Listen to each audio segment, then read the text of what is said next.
আসসালামু আলাইকুম। হ্যালো ছাত্রছাত্রীরা, আশা করি তোমরা সবাই ভালো আছো। আমি নুরুল ইসলাম শিকদার, প্রভাষক, জুওলজি, মহেশপুর সরকারি ডিগ্রি কলেজ, মহেশপুর, ঝিনাইদহ। আমি তোমাদের অনলাইন ক্লাসে স্বাগত জানাচ্ছি। আমি আজকে তোমাদের পড়াবো প্রতীক প্রাণী রুই মাছ, অর্থাৎ টাইপ স্টাডি যাকে বলে, ইংরেজিতে টাইপ স্টাডি বলে রুই মাছ। টাইপ প্রতীক প্রাণী রুই মাছ। এই রুই মাছ হচ্ছে আমাদের একটি অতি সাধারণ পরিচিত মাছ। বাংলাদেশের প্রায় সব নদী, পুকুর, হ্রদ, খাল বিলে পাওয়া যায়। আমরা সাধারণত রুই মাছ বাজারে দেখি যেটা, অর্থাৎ রুই, কাতলা, মৃগেল, এগুলো আমরা কি করে ফেলি, মিশায় ফেলি। আসলে রুই মাছ চেনার উপায় কি? রুই মাছ হচ্ছে চেনার উপায় হচ্ছে, রুই মাছ অনেকটা লালচে কালো, পিঠের দিকে লালচে কালো বর্ণের এবং পেটের দিকে হালকা রূপালি। আর কাতল মাছ হচ্ছে অনেকটা চ্যাপ্টা এবং মাথার আকৃতি হয় অনেক বড়। আর মৃগেল মাছ হচ্ছে মৃগেল মাছ অনেকটা লম্বা এবং রূপালি কালারের। বাংলাদেশে যে কাঠ জাতীয় মাছ পাওয়া যায় তাদের মধ্যে রুই, কাতলা, মৃগেল, এই তিনটাকে বলা হয়, রুই, কাতলা, মৃগেলকে বলা হয় মেজর কাঠ। এখন রুই মাছ সিলেবাসের অন্তর্ভুক্ত। রুই মাছ হচ্ছে অত্যন্ত সুস্বাদু, প্রোটিন সমৃদ্ধ, সহজ চাষ পদ্ধতি হওয়ার কারণে এটি বাংলাদেশে প্রচুর পরিমাণে চাষ করা হয়। অর্থাৎ বছরে দেখা যাচ্ছে যে 700 থেকে 800 গ্রাম হয় এবং 1 থেকে 1.5 ফুট লম্বা হয়। আর আমরা জানি যে হালদা নদী আছে বাংলাদেশের একমাত্র প্রাকৃতিক নদী, যে নদী বাংলাদেশেই তার উৎসস্থল এবং বাংলাদেশেই শেষ হয়েছে। এটি প্রাকৃতিক জিন ব্যাংক বলা হয়। এই নদীর মাছ যদি কেউ চাষ করে তাহলে 2 থেকে 2.5 কেজি হয়। এখন হচ্ছে হ্যাবিটেট, বসতি। রুই মাছের আসলে প্রকৃত আবাসস্থল কোনটা? রুই মাছের প্রকৃত আবাসস্থল হচ্ছে ভারতীয় উপমহাদেশ, বাংলাদেশ, পাকিস্তান, ভারতবর্ষ এবং মায়ানমারের নদীতে পাওয়া যায়। এরা সাধারণত আমাদের দেশের পুকুর, খাল, বিল, এগুলো নদীর মোহনা এদের পাওয়া যায়। দ্রুত বর্ধনশীল এবং প্রোটিন সমৃদ্ধ হয়। পৃথিবীর বিভিন্ন দেশে এদের চাষ করা হয়, বিশেষ করে শ্রীলঙ্কা, নেপাল, রাশিয়া, তারপরে চায়না, ফিলিপাইন এবং আফ্রিকার ট্রপিক্যাল অঞ্চল, যেটা অর্থাৎ গ্রীষ্মমণ্ডলীয় অঞ্চলে দেশেই অধিকাংশ রুই মাছ চাষ করা হয় বা পাওয়া যায়। এখন রুই মাছের আমাদের দেশে এরা বর্ষাকালে নদীতে প্রজনন করে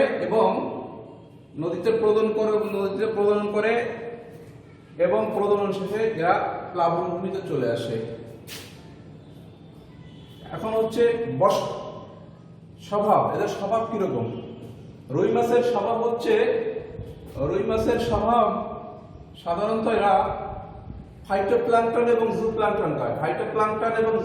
অর্থাৎ পানির ভিতরে যে ক্ষুদ্র ক্ষুদ্র ছোট ছোট প্রাণী পাওয়া যায় এগুলোকে বলা হয় জুপ্ল্যাঙ্কটন। আর সূর্যের আলো পড়ার কারণে যে ধরনের উদ্ভিদ জন্মায় সেগুলোকে হচ্ছে ফাইটোপ্ল্যাঙ্কটন। এই জীবনের প্রাথমিক অবস্থায় এগুলো খায়। আর যখন একটু অঙ্গুলি সদৃশ, অর্থাৎ যখন তারা একটু বড় হয় তখন তারা কি খায়?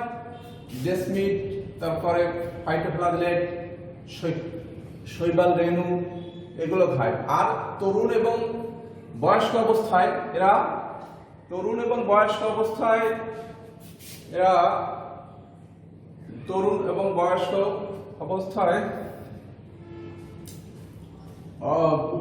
শৈবাল এবং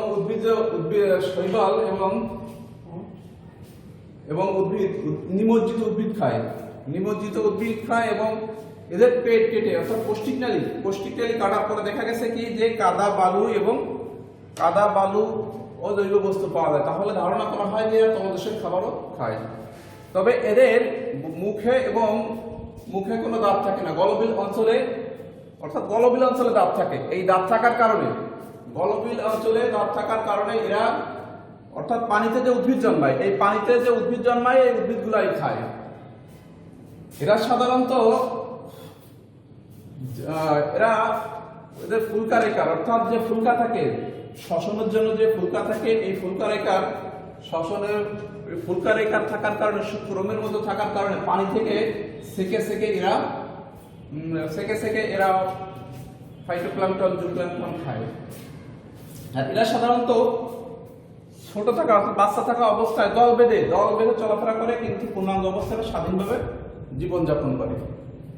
এখন এর সিস্টেমেটিক পজিশন, অর্থাৎ শ্রেণী বিন্যাসগত অবস্থান কি? শ্রেণী বিন্যাসগত অবস্থান বলতে বোঝায় ওই প্রাণীর পরিচিতি, অর্থাৎ প্রাণী জগতের অবস্থান কি।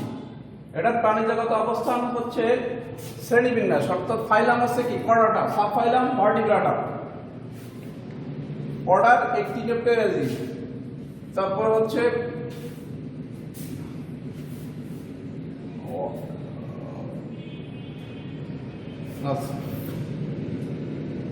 ফাইলাম Chordata, sub phylum Vertebrata, class Actinopterygii, order Cypriniformes এবং ফ্যামিলি সাইপ্রিনিডি, আর genus Labeo, species Labeo Victa.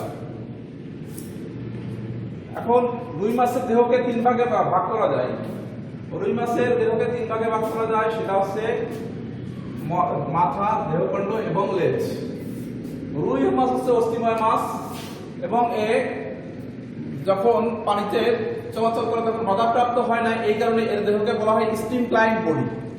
একে স্ট্রিমলাইন বডি বলা হয়।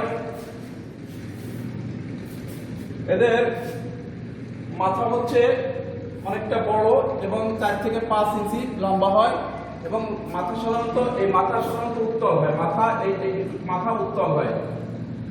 এরপরে এদের আছে তুণ্ড হচ্ছে এদের তুণ্ড হচ্ছে না নাসারন্ধ্রের পরে প্রলম্বিত যে অংশ, সেই অংশকে বলা হয় তুণ্ড। এটা হচ্ছে নিচু এবং সামনের ঠোঁট নিচের ঠোঁটের দিকে অনেকটা ঝুলানো, পার্শ্বখণ্ডবিহীন। মাথা পার্শ্বখণ্ডবিহীন। এদের নাসাছিদ্র হচ্ছে তুণ্ডের পিছনের দিকে, পৃষ্ঠ দিকে দুটো নাসাছিদ্র থাকে, যার মাধ্যমে ওরা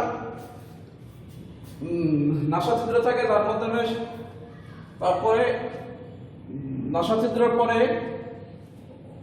চোখ থাকে হচ্ছে মাথার পৃষ্ঠ দিকে এবং নাসাছিদ্রের পিছন দিকে, মাথার দুই পাশে চোখ অবস্থান করে। চোখ হচ্ছে পর্দাবিহীন, কর্নিয়া স্বচ্ছ আবরণে আবৃত থাকে।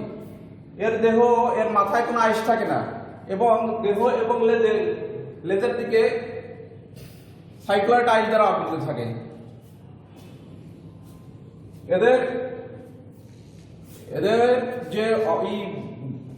এদের ফুলকা অপার ক্লাম দ্বারা আবৃত থাকে, পাতলা বড় অপার ক্লাম দ্বারা আবৃত থাকে। অপার ক্লামের পিছন দিকে একটি পর্দা থাকে, যাকে বলা হয় ব্র্যাঙ্কিস্টিক্যাল পর্দা। এই পর্দা অনেকটা অর্ধাচন্দ্র আকৃতি করে ফুলকা ছিদ্রকে ঢেকে রাখে। দেহখণ্ড হচ্ছে মাথার পিছন থেকে পাই ছিদ্র পর্যন্ত হচ্ছে দেহখণ্ড। এই দেহখণ্ড হচ্ছে কি অনেকটা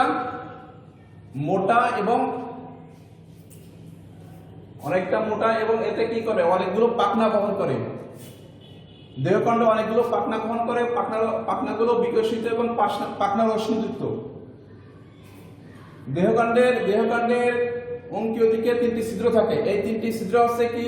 প্রথমে হচ্ছে পায়ু ছিদ্র, তারপরে হচ্ছে জনন ছিদ্র, তারপর হচ্ছে রেচন ছিদ্র। এখন মাছের চলনাঙ্গকে পাখনা বলা হয়।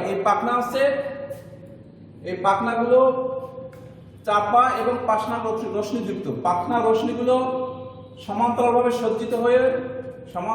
সজ্জিত হয়ে পাখনা বহন করেছে। এখন এই পাখনা রশ্মি 5 প্রকারের পাখনা রশ্মি পাওয়া যায় রুই মাছে। একটা আছে পৃষ্ঠ পাখনা, একটা আছে বক্ষ পাখনা, শ্রোণী পাখনা, পায়ু পাখনা আর লেজ পাখনা। এখন বক্ষ পাখনা হচ্ছে কিরকম দেখতে? অনেক পৃষ্ঠ পাখনা আছে দেখতে অনেকটা কি রম্বস আকৃতির, মাঝখানে অবতল। এতে পাখনা রশ্মি থাকে 14 থেকে 16টি। বক্ষ পাখনা দেহের সামনের অংশের অর্থাৎ বক্ষীয় অঞ্চলে বক্ষ পাখনা অবস্থান করে। এর পাখনা রশ্মির সংখ্যা হচ্ছে কত? 17 থেকে 18টি। শ্রোণী পাখনা, বক্র পাখনার পিছন দিকে মাছের শ্রোণী অঞ্চলে অর্থাৎ অঙ্কীয় দিকে, মাছের অঙ্কীয় দিকে শ্রোণী পাখনার অবস্থান। শ্রোণী পাখনার সংখ্যা হচ্ছে 9টি। শ্রোণী পাখনার পিছন দিকে পায়ের পিছনে পায়ু পাখনা অবস্থান করে। এই পায়ু পাখনার সংখ্যা হচ্ছে 6 থেকে 7টি। আর লেজ পাখনা হচ্ছে একেবারে পশ্চাতে, এটাকে লেজ পাখনার রশ্মির সংখ্যা হচ্ছে 19টি। মাছের এই পাখনার রশ্মিগুলোর কাজ কি? মাছের এই পাখনাগুলো মাছের চলনাঙ্গ এবং ভারসাম্য রক্ষাকারী অঙ্গ হিসেবে কাজ করে। এখন ল্যাটারাল লাইন, মাছের মাঝখান দিয়ে মাঝখানে একটি দাগের মতো, মানে ইসের মতো দেখা যায়, দাগের মতো একটি অংশ দেখা যায়, এর নাম হচ্ছে কি? Lateral line. ল্যাটারাল লাইন কি? মাছের মাঝখান দিয়ে লম্বালম্বিভাবে কতগুলো গর্ত এবং একটি খাদ, আইসের নিচে দিয়ে একটি খাদ যুক্ত হয়ে ল্যাটারাল লাইন গঠন করে। এই ল্যাটারাল লাইন মাছের কি থাকে? পানি থেকে পানির রাসায়নিক গুণাগুণ সম্পর্কে, অর্থাৎ সংবেদী কোষ থাকে। সংবেদী কোষ থাকার কারণে পানির রাসায়নিক গুণাগুণ সম্পর্কে মাছকে অবহিত করে বা মাছ রাসায়নিক গুণাগুণ সম্পর্কে বুঝতে পারে। এখন এখানে আমরা তাহলে আজকে আমরা রুই মাছের সিস্টেমেটিক পজিশন অর্থাৎ শ্রেণীবিন্যাসগত অবস্থান জানতে পারলাম, রুই মাছের বাহ্যিক গঠন জানতে পারলাম, তারপরে রুই মাছের বিভিন্ন পাখনা রশ্মির গঠন পাখনা রশ্মির গঠন সম্পর্কে জানতে পারলাম।